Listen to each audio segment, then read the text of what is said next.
नमस्कार दोस्तों, मैं हूं डॉक्टर अभय श्रृंगी और आज हम पढ़ेंगे एनसीईआरटी का chapter number 15 body fluids and circulation, है ना, क्लास 11th एनसीईआरटी। तो देखिए इस चैप्टर में, इसमें समझने से पहले मैं आज का थोड़ा सा प्रीमाइसिस आपको बता देता हूं होने के वाला है। देखिए हमारी बॉडी में सेल्स को हेल्दी रखने के लिए किसकी जरूरत पड़ेगी? न्यूट्रिएंट्स की एंड ऑक्सीजन की, है ना। इसके अलावा कुछ और भी एसेंशियल सब्सटेंसेस जैसे कि माइक्रो न्यूट्रिएंट्स, है ना, विटामिन्स। अब ऐसे में क्या होता है, इन न्यूट्रिएंट्स की तो जरूरत पड़ती ही है, लेकिन जब वो सेल्स मेटाबॉलिज्म करती है तो कुछ वेस्ट प्रोडक्ट्स और हार्मफुल सब्सटेंसेस भी बनते हैं जो बॉडी से एलिमिनेट होना भी जरूरी है। तो सेल को क्या चाहिए? हमारे एक सेल को न्यूट्रिएंट्स भी चाहिए और फिर जो वेस्ट प्रोडक्ट बन रहे हैं उनको यहां से एलिमिनेशन के लिए भी एक सिस्टम चाहिए। तो जो बॉडी फ्लूइड्स होते हैं वो इसमें एक इंपॉर्टेंट रोल प्ले करते हैं और उसी का क्या होना चाहिए, लगातार सर्कुलेशन भी जरूरी है।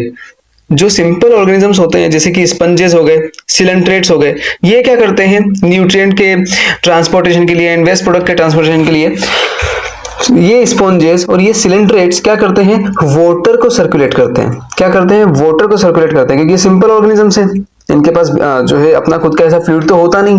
जैसे कि फॉर एग्जांपल हमारे अंदर क्या होता है? ब्लड होता है। तो स्पॉन्जेस लेकिन क्या करते हैं, जो वाटर प्रेजेंट होता है इनके सराउंडिंग में उसको क्या करते हैं? बॉडी कैविटीज से अपने अंदर लेते हैं और उसको क्या करते हैं? फिर एलिमिनेट करते हैं, जिससे क्या होता है न्यूट्रिएंट्स पहले सेल तक पहुंच भी जाएगा, फिर जो वेस्ट प्रोडक्ट्स होंगे वो बाहर निकल जाएंगे।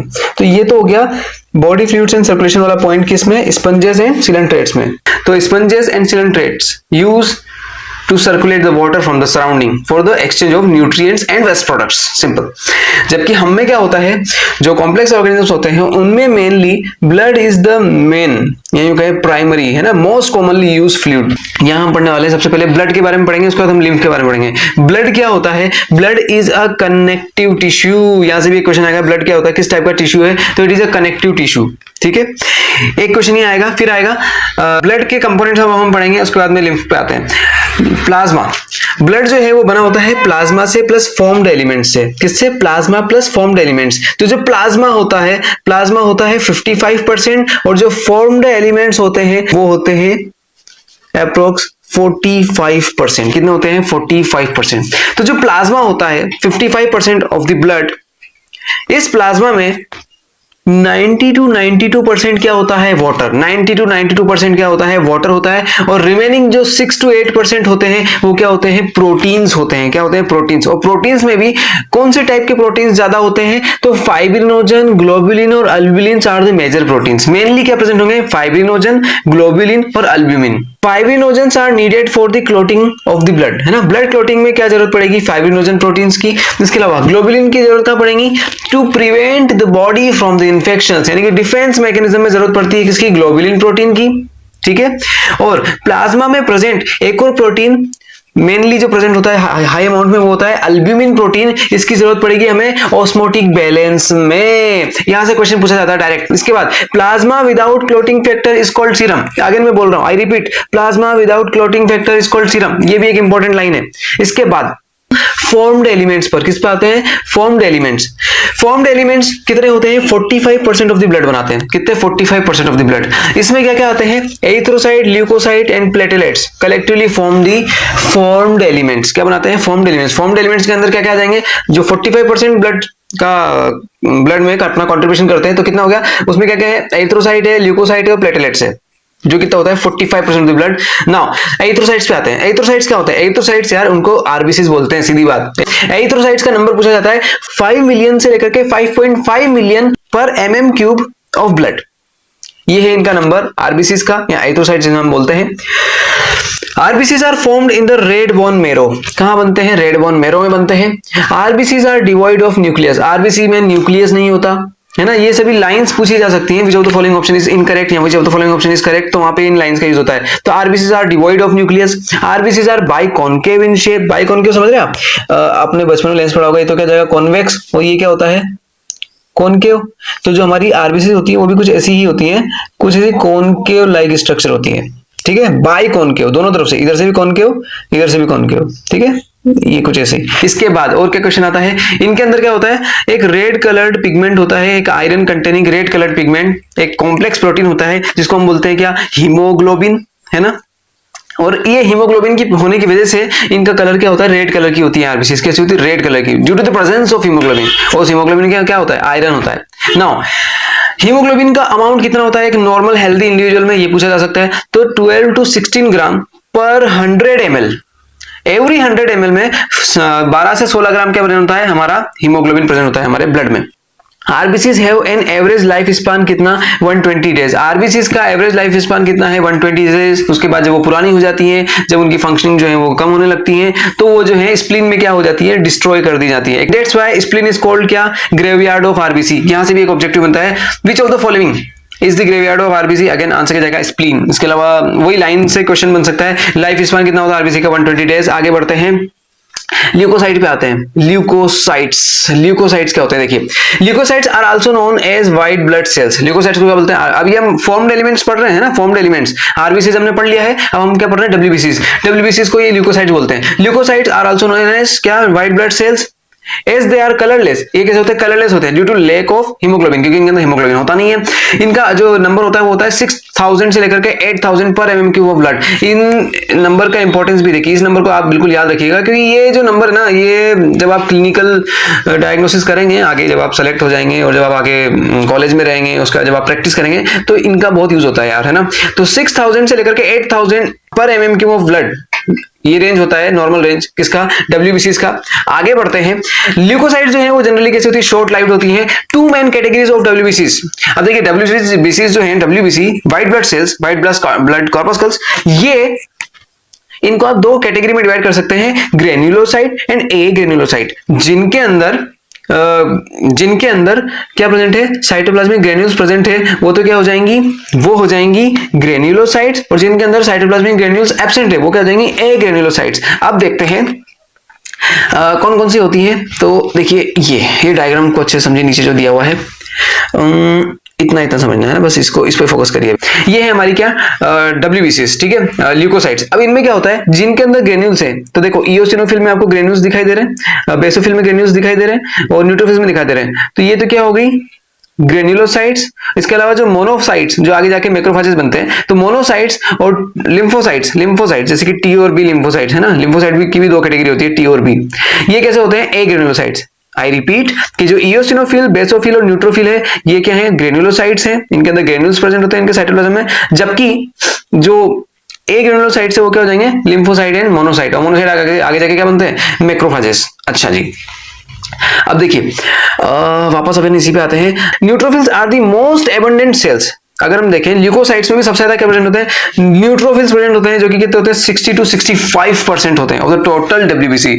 सभी डब्ल्यूबीसी को मिला लें तो जो 60 to 65% मेजोरिटी जो होगी वो होगी हमारी प्यारे न्यूट्रोफिल्स की। इसके अलावा जो बेसोफिल्स होते हैं वो सबसे कम होते हैं, यानी कि माइनॉरिटी है। मेजोरिटी में कौन है, न्यूट्रोफिल, माइनॉरिटी में कौन है, बेसोफिल, है ना। तो जो बेसोफिल्स हैं, these are least in number, 0.5 यानी कि 0.5 से 1% होते हैं यार, बहुत कम होते हैं। Neutrophils and monocytes are phagocytic. अब इसके बाद देखिए, मोस्ट एबंडेंट है न्यूट्रोफिल, लिस्ट है बेसोफिल 0.5 से 1%, ठीक है। अब देखिए जो न्यूट्रोफिल और जो मोनोसाइट्स होते हैं, ये क्या होते हैं, फेगोसाइटिक इन नेचर होते हैं। एक्चुअली ना मोनोसाइट ही आगे जाके क्या करते हैं, क्या काय में कन्वर्ट होते हैं, मैक्रोफेजेस में। ये अपन पढ़ेंगे किस तरीके से वो कन्वर्ट होते हैं। तो जब मोनोसाइट मैक्रोफेजेस में कन्वर्ट होंगे, और हमें पता है मैक्रोफेजेस क्या करते हैं, जो भी बैक्टीरिया आएगा उसको क्या करते हैं, किल करने के लिए क्या करते हैं, उसको पहले ईट करते हैं, है ना। पहले उसको सेल के अपने ही अंदर, मान लीजिए कोई पैथोजन है, तो ये क्या करेंगे, पहले उसको ईट कर लेंगे, अपने अंदर ले लेंगे, ठीक है, उसके बाद उसको किल करेंगे। तो monocytes and neutrophils are phagocytic in nature, clear. Monocyte का परसेंटेज कितना होता है वो देख लेते हैं अब, वो होते हैं 6 to 8%। कितने होते हैं, 6 to 8%। I repeat, neutrophil 60 to 65%, basophils 0.5 से 1%, मोनोसाइट्स 6 से लेकर के 8%। नाउ अब आते हैं बेसोफिल्स पे। Basophils secrete histamine, serotonin, heparin etcetera. और देखिए ये जो हिस्टामाइन वगैरह होते हैं ना, ये कहीं ना कहीं केस में यूज होते हैं, इन्फ्लामेटरी रिएक्शंस वगैरह में इन सभी का यूज होता है। देखिए तो जो बेसोफिल्स है वो क्या सिक्रेट करते हैं, हिस्टामिन सिक्रेट करेंगे, सेरोटोनिन सिक्रेट करेंगे, हिपेरिन सिक्रेट करेंगे, and are involved in inflammatory reaction. अब देखिए जब एनसीईआरटी की लाइन से क्वेश्चन बनेगा तो यही बनेगा, which of the following type of डब्ल्यूबीसीज, या यूं कहें which of the following types of leukocytes are involve in inflammatory reactions, तो आंसर क्या जाएगा बेसोफिल्स। इसके बाद अब आते हैं इयोसिनोफिल्स पे।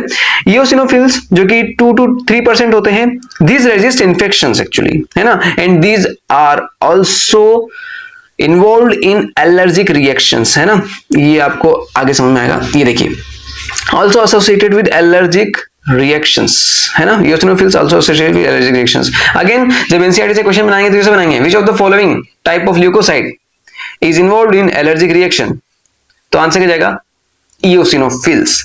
अब आगे, और इनका परसेंटेज याद रखना यार, है ना। अब लिम्फोसाइट्स में अगर हम बात करें 20 to 25% क्या होते हैं, लिम्फोसाइट्स होते हैं, ठीक है। ल्यूकोसाइट्स हम देख चुके हैं।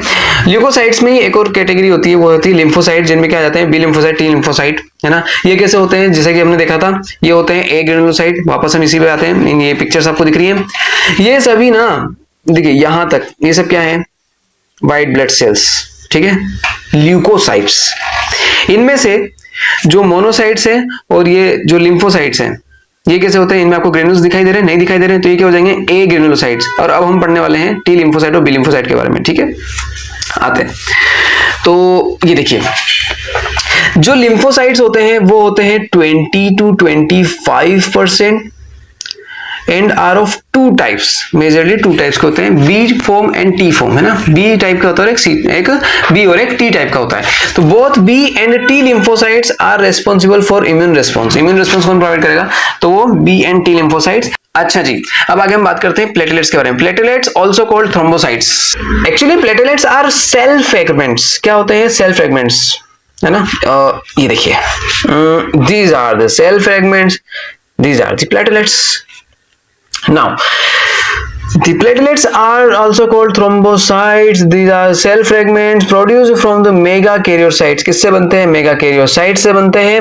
इनका नंबर पूछा जाता है, कितना होता है 1.5 लाख to 3.5 लाख पर mm क्यूब ऑफ ब्लड। पर mm क्यूब ऑफ ब्लड में कितना होता है, 1.5 से लेकर के 3.5 लाख, है ना, ये इनका नंबर होता है। डेंगू के उसमें जब आप इसको डायग्नोसिस करते हैं तब इसका इंपॉर्टेंस है ना, क्लिनिकल डायग्नोसिस में जब आप डेंगू फीवर पढ़ेंगे तो उसमें प्लेटलेट्स का ही नंबर कम होता है। तो यहाँ पर इसका यूज होगा जब आप आगे प्रैक्टिस करेंगे कि 1.5 लाख से 3.5 लाख प्लेटलेट्स का नंबर होना चाहिए पर mm क्यूब ऑफ ब्लड। इससे कम है तो इसका मतलब जो है डेंगू जो है वो, डेंगू वायरस जो है वो अपना असर दिखा रहा है, प्लेटलेट्स कम हो रही है ना।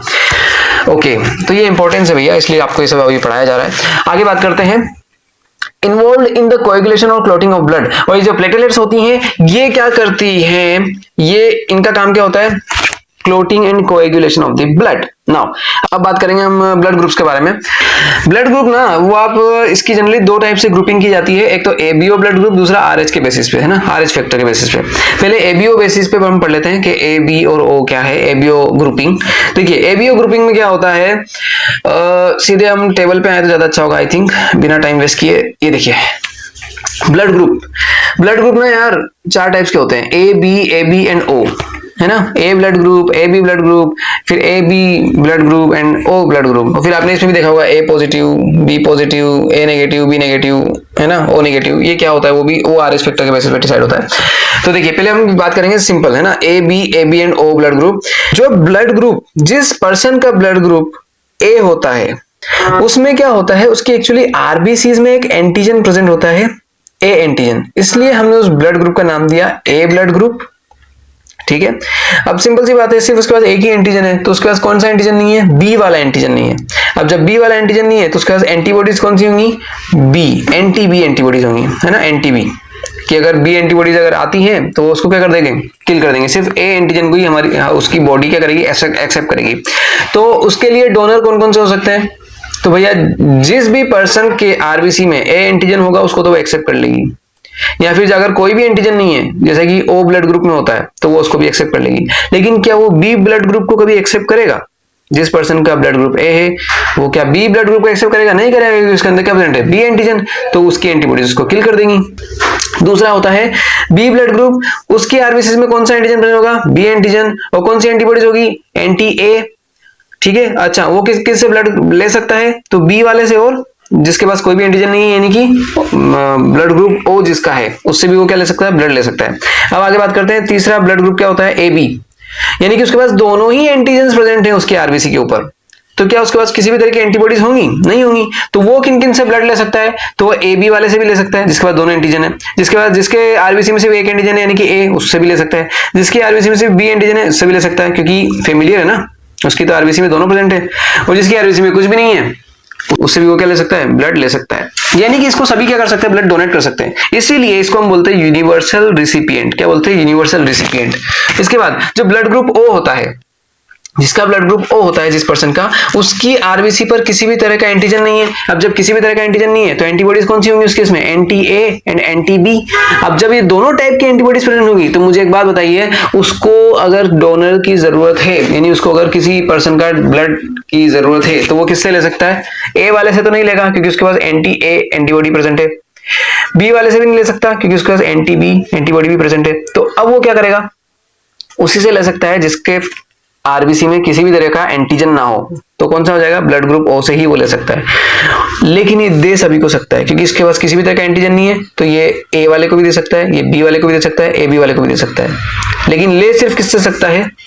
ओ वाले से। ठीक है, तो इस हिसाब से जो ब्लड ग्रुप ओ वाला पर्सन है वो सभी को ब्लड दे सकता है, इसलिए इसको हम बोलते हैं क्या? Universal donor. क्या बोलते हैं? Universal donor. एक क्वेश्चन यहां से बनेगा। अब अपन पढ़ रहे हैं आरएच ग्रुपिंग के बारे में। तो देखिए, Rh antigen similar to one present in rhesus monkey. Rhesus monkey में भी यही इस तरह का प्रेजेंट होता है। Observed on the surface of RBC. कहां होता है ये? भी सरफेस ऑफ आरबीसी पे होता है। और जिनकी आरबीसी में प्रेजेंट होता है दे आर क्या? RH positive. और जिनके अंदर नहीं होता, आरएच नेगेटिव। क्वेश्चन कहां से आएगा वो सुनिए। RH इनकम्पेटिबिलिटी पे क्वेश्चन आएगा। मान लीजिए कोई फीमेल है, वो प्रेग्नेंट है, RH negative blood of a pregnant mother with RH positive blood of the foetus. अब उसके वुम में जो फीटस है वो कैसा है? उसके अंदर RH पॉजिटिव ब्लड, और जो मदर है प्रेग्नेंट वो कैसी है? RH negative. तो क्या होता है ड्यूरिंग द फर्स्ट डिलीवरी, लेकिन at the time of delivery क्या होगा? जब उस बेबी का फर्स्ट बेबी का डिलीवरी होगा, तब क्या होता है? जो फीटस का RH पॉजिटिव ब्लड है वो मदर के RH नेगेटिव ब्लड के साथ मिक्स हो जाएगा। तो उस समय फर्स्ट बेबी की तो डिलीवरी हो जाएगी, लेकिन the mother starts preparing antibodies against the RH antigen. अब क्या बना लेंगी वो? एंटीबॉडीज बना लेंगी RH एंटीजन के खिलाफ। The RH antibodies from the mother can leak into the blood of the fetus and destroy the fetal RBCs। First delivery में नहीं बनेगी, ये बात ध्यान रखना। फर्स्ट बेबी जो है वो तो बच जाता है, क्योंकि उस समय एंटीबॉडीज बराबर बन नहीं पाती, लेकिन उसके बाद एक बार एंटीबॉडीज बनने के बाद बाकी की जो प्रेगनेंसी है वो सक्सेसफुल नहीं होंगी। और this condition is called erythroblastosis fetalis. ठीक है, उसमें जो बच्चे की डेथ है वो एनीमिया और जॉन्डिस की वजह से ही हो जाती है। Can cause severe anaemia and jaundice to the baby, क्योंकि वो आरबीसीज को डैमेज कर देंगी ना, जो फीटस की आरबीसीज हैं उनको डैमेज कर देती हैं ये RH antibodies. And this phenomenon, this condition is called erythroblastosis fetalis. तो क्वेश्चन क्या आएगा वो समझे हम। क्वेश्चन ये आएगा कि एरिथ्रोब्लास्टोसिस फिटालिस जो है किसका एग्जांपल है? तो ये RH है ना, RH इनकम्पेटिबिलिटी का एग्जांपल है। किसका? RH इनकम्पेटिबिलिटी का एग्जांपल है। या फिर ऐसा आ जाएगा RH इनकम्पेटिबिलिटी किस में पाई जाती है? तो एरिथ्रोब्लास्टोसिस फिटालिस। कुछ आपको 4 ऑप्शंस रहेंगे अलग अलग डिसीज में, तो आपको क्या टिक करना होगा? Erythroblastosis fetalis. बस यही याद रखना, ज्यादा डीप में नहीं जाना है। और अगर कुछ इसमें इस पैराग्राफ में अगर आप कुछ याद रख सकते हैं तो बस इतना याद रखना कि मदर जो है वो क्या है? RH नेगेटिव वाली है, और जो बेबी है वो कैसा है? RH positive, first baby. तो फर्स्ट बेबी की तो डिलीवरी हो जाएगी क्योंकि उस समय एंटीबॉडी नहीं बना, लेकिन आफ्टर डिलीवरी जब एंटीबॉडीज बन जाएंगी मदर के अंदर, तब क्या होगा? सब्सिक्वेंट प्रेगनेंसीज जो है, उसके बाद की जो प्रेगनेंसीज है सेकंड थर्ड फोर्थ, वो सक्सेसफुल नहीं हो पाएंगी। हालांकि आजकल कुछ ऐसी, अब देखिए नीचे वाली लाइन लिखी हुई है, this can be avoided by administering anti RH antibodies medicine. कुछ ऐसी मेडिसिन है कि आप एंटी RH एंटीबॉडीज आप उसको मदर को इंजेक्ट कर सकते हैं, तो फिर आगे की भी डिलीवरी सक्सेसफुल हो सकती है, अदरवाइज नहीं होती। एंड बस इतना याद रखना। आगे बढ़ते हैं। Coagulation of blood. ब्लड का कोएगुलेशन कैसे क्या होता है वो समझ लेते हैं। कि जब आपको चोट लगेगी तो ऐसा तो है नहीं कि ब्लड जो है ब्लीडिंग जो है चलती रहेगी, वो एक टाइम का उसमें क्या बन जाता है? क्लॉट बन जाता है। क्यों बनता है? Due to the network of threads, जो क्या होते हैं? फाइब्रिन्स। फाइब्रिन क्या करते हैं? क्लॉट बना लेते हैं। ये फाइब्रिन्स क्या करते हैं? क्लॉट बनाते हैं। फाइब्रिन कैसे बने?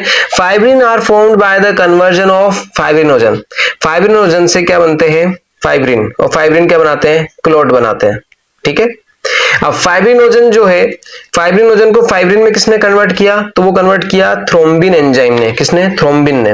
और थ्रोम्बिन भी एक्चुअली पहले थ्रोम्बिन नहीं था, वो पहले था प्रोथ्रोम्बिन। तो प्रोथ्रोम्बिन को थ्रोम्बिन में किसने कन्वर्ट किया? थ्रोम्बोकाइनेज ने।